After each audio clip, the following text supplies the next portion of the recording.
Hi guys, this is Miranda Card. I am a blogger with HealthyPlace for the Relationships and Mental Illness blog.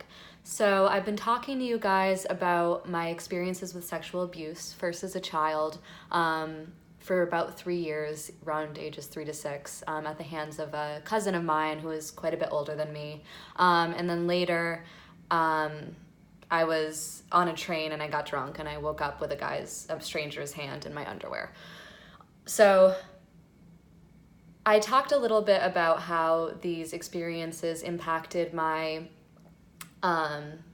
earliest sexual encounters and then how they impacted my relationship with my family. Today I'm going to talk about how these experiences have impacted my two first serious relationships as an adult. So when I was in my last relationship, which lasted about 5 years, we lived together, he had his own insecurities around sex, and I really did everything I could to make him feel more secure, and including essentially catering my performance in the bedroom to what I thought he wanted. And I was just so worried that it was my fault that he had these insecurities, and eventually I hated having sex by the end. Like, I did not want to. I felt totally discordant. I didn't know who I was, what I wanted from sex. I felt responsible for his experience. And since being in therapy, we've since kind of talked about how being used as a sex object so young kind of created that false sense of what I was supposed to do in the bedroom. Now, most recently with my current boyfriend, who I adore and who has been really helpful in helping me figure out what I actually like in bed, and who I am as like a sexual being. The thing that's been challenging for us, ironically, is that he has a lower like sex drive than me.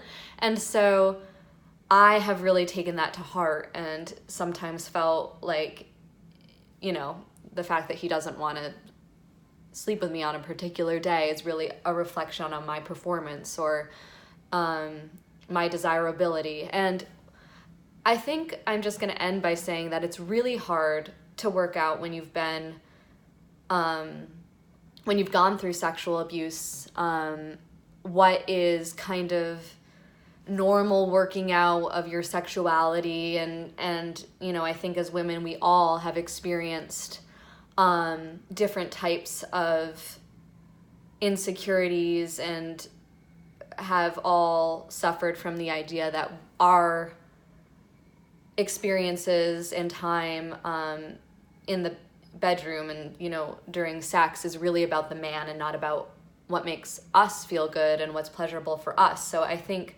I'm still working out what that means for me and what is really due to this pretty serious baggage that happened when I was a child. So I'm exploring that with you. Sorry if that was a little incoherent. Hopefully, as I become more comfortable with the different ideas I'm exploring regarding my sexuality, I'll be able to be clearer. So thank you for listening.